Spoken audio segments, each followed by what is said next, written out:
Hello everyone and welcome to another Total War Warhammer 2 information video. CA has released two lovely videos over the past few days and I'm just here to really inform you about them, and you can stay to the end of this video and they will be there for you to watch, so you don't even need to go and find them yourselves. They're here in this video at the end. But what were those two videos? Well, the first video was High Elf campaign gameplay, and then a sort of cutscene cinematic. It wasn't cinematic, it was more like little snippets of a siege battle where High Elves were attacking lizard men, and you got to see wee bits of it. And the second video was rather much the same, except it was all about the Phoenix Gate, which is one of the High Elf gates, which is a fortress, not a settlement. So it was a siege battle, it was Dark Elves. The second video was Dark Elves versus High Elves. It was a siege battle, but not for a settlement. It was for one of these choke points, the passes that lead into the internal summer inner area of Ulthuan instead of the outer areas. And so we got to see a wee bit of that. But information. Let's start with the first one. What information was there? Now, there wasn't a ton of information in the Elven campaign gameplay video for me to go over here, but what there was just beautiful. They have managed to capture the arrogance of High Elves perfectly with their unique campaign mechanics. It gives you a lofty, arrogant feel. You get line of sight everywhere, you know what is going on, and you meddle in the affairs of your enemies. We already knew about the line of sight for your trade partners was a High Elf trait, but they also have a technology called maritime trade or something like that, that allows them line of sight on every docked settlement in the game, giving them huge line of sight. And we got to see the trade agreement line of sight in game, and I didn't realise how powerful this was going to be, because when you're looking at, he's trading with one of the lizard men factions, and he can see that this area he plans to conquer is completely unguarded, so hey, let's go and invade.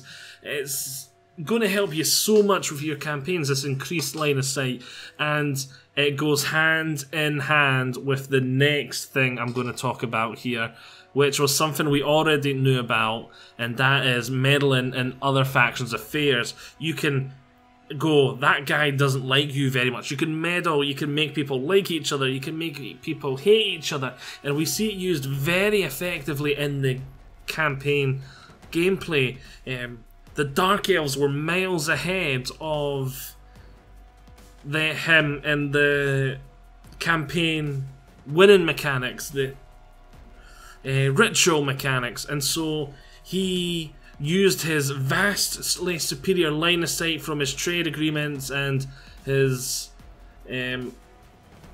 sea trade to see up, which, because the two of them work really well in tangent, to see that the Hmong were walking through the Dark Elf Druki lands, and he's going, right, used to, don't like each other. Next thing they know, they've declared war, and they're doing his job for him.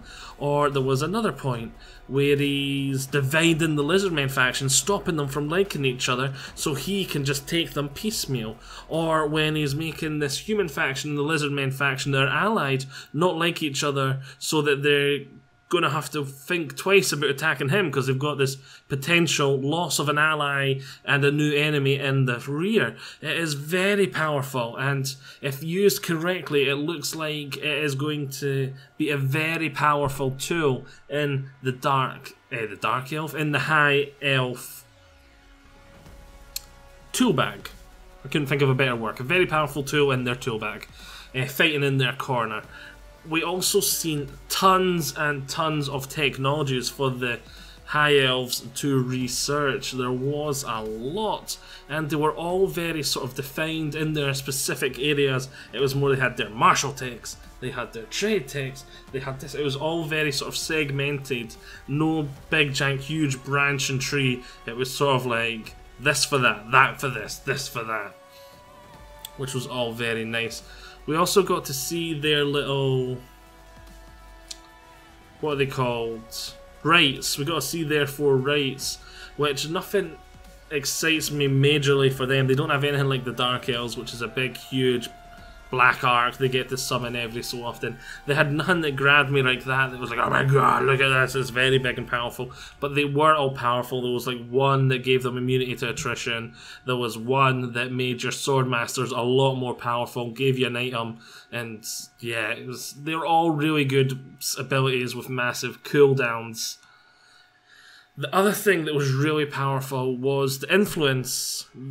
The influence is the resource that you can use to spend on meddling in other people's affairs, but when you use it to recruit a lord, the buffs was awesome. I can't remember what it was. It was something like plus 20 to melee attack and plus 8 armor, which was a huge buff right off the bat for your lord. You can get a vastly superior lord just using influence to recruit, and I'm going to be doing that as often as I can. As for campaign, I don't think there was anything more mechanics-wise I really want to talk about, so let's talk about the siege battles. And once again, there was not a huge lot of information here. I noticed that there was no pocket ladders at all shown. Part of me is hoping, oh, is there a slight change here, mechanics-wise? Or something else going on? Have they slightly altered the sieges? Because I see no pocket ladders, but then the other half of me is going, CA knows everyone hates the pocket ladders. The last thing they're going to do is show the pocket ladders in their videos where they're trying to hype the game, because there'll be people going, hey, look at the siege, look at this. Oh, for fuck's sake, pocket ladders are still in the game.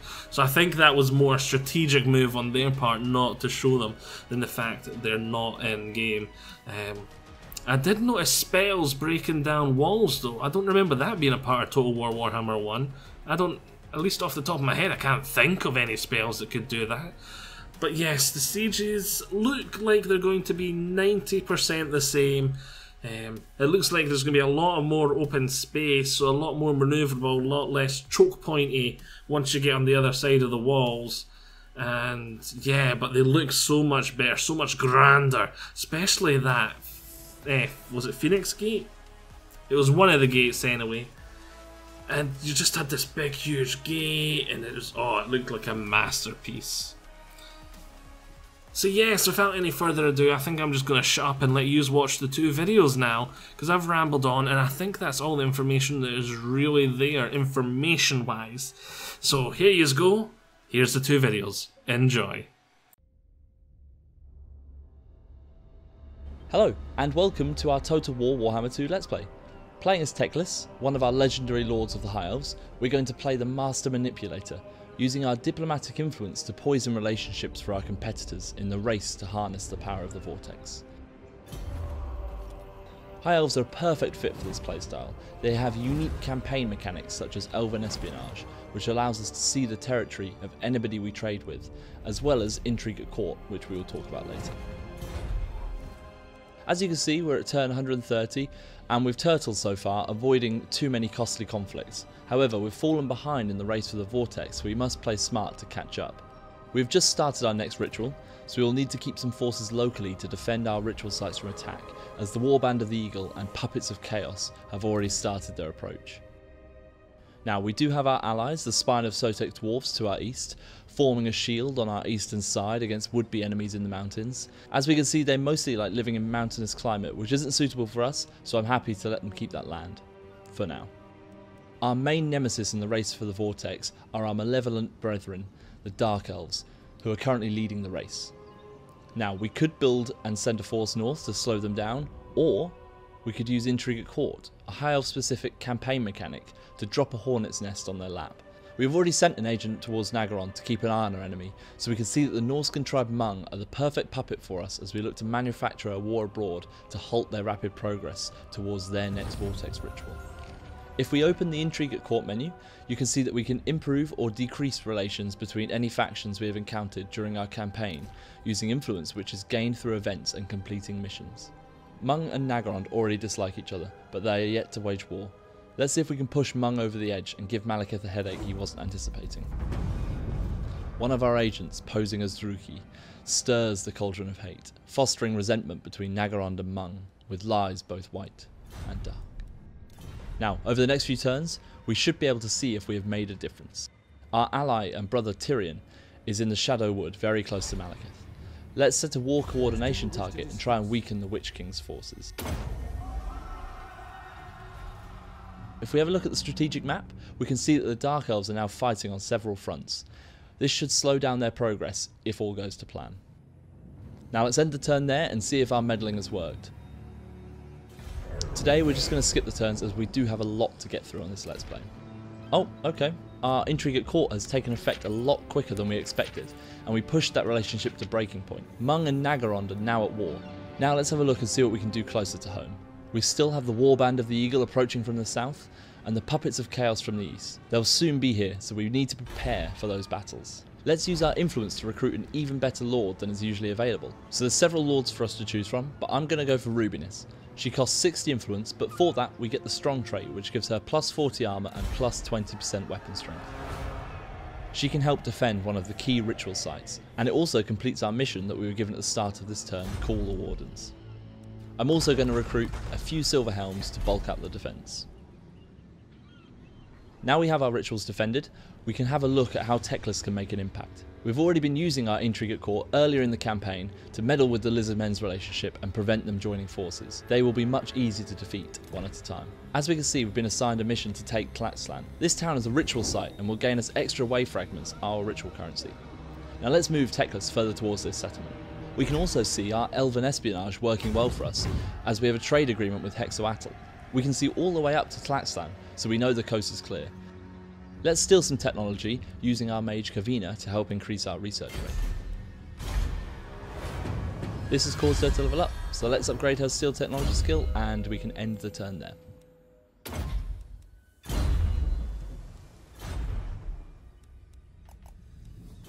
Our strategy of stunting the progress of the Druki is beginning to take even more shape. Our allies Lothan are now mobilising against the Dark Elf settlement, and we have established a non-aggression pact with Mung. Closer to home, let's move Teclis closer to his destination. He is now trespassing in Hexoatl land. They could become a real issue for us soon, so we will need to think about how we can make life difficult for them. They only have one main ally, the New World colonies. Let's try and drive a wedge between them and Hexoatl. Using intrigue at court, we can start to deteriorate their relationship.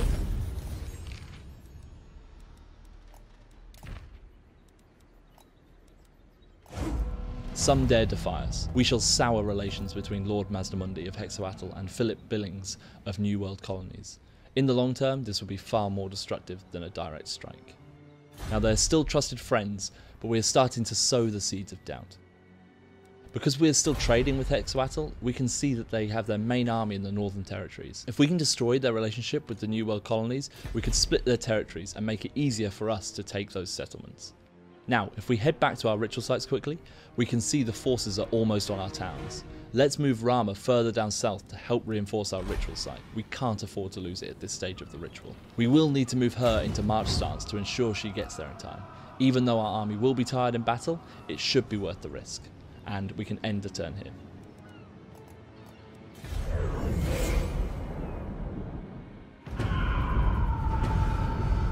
These ritual disruption forces are really getting close now. The puppets of chaos are at the gates and have besieged our settlement, and the warband of the Eagle aren't far away either. We need to attack chaos right away to ensure we don't get ganged up on by both of them and get swarmed. Now let's make sure we're in control of this situation. Thanks to our new elite general and our reinforcing army, we have outmaneuvered the puppets of chaos and made this a winnable battle for us.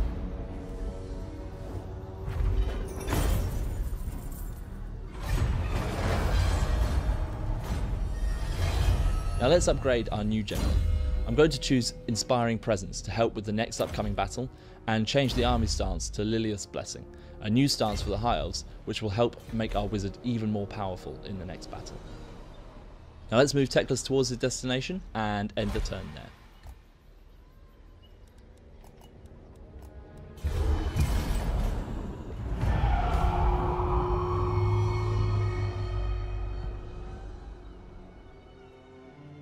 Our technology maritime empire has just finished. This has given us even more oversight over the New World by allowing us to spy on all sea regions.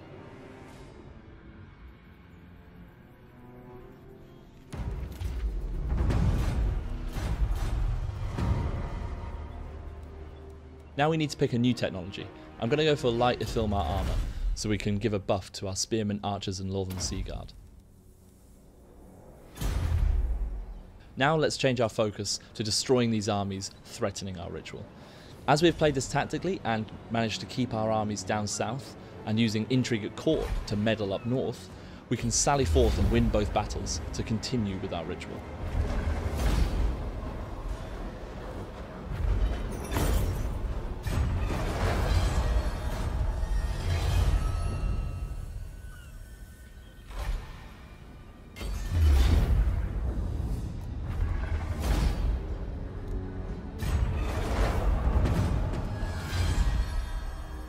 And let's also ensure that our secondary mission of taking Tlaxcalan is completed. We can take Teclis out of march stance now and begin the assault on the settlement. We're also going to activate a right, Imprivation of All, which gives the Swordmasters of Hoeth in our army armour and experience buffs, as well as a new ability, Vor's Hammer, which causes a powerful explosion and affects settlement walls.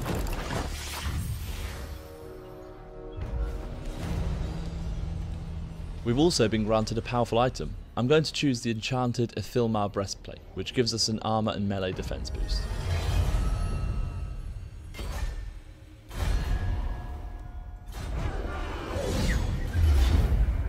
I'm going to leave you with a short montage of Teclis taking this settlement, which I hope you're going to enjoy, and of course, thank you very much for watching this High Elves Let's Play.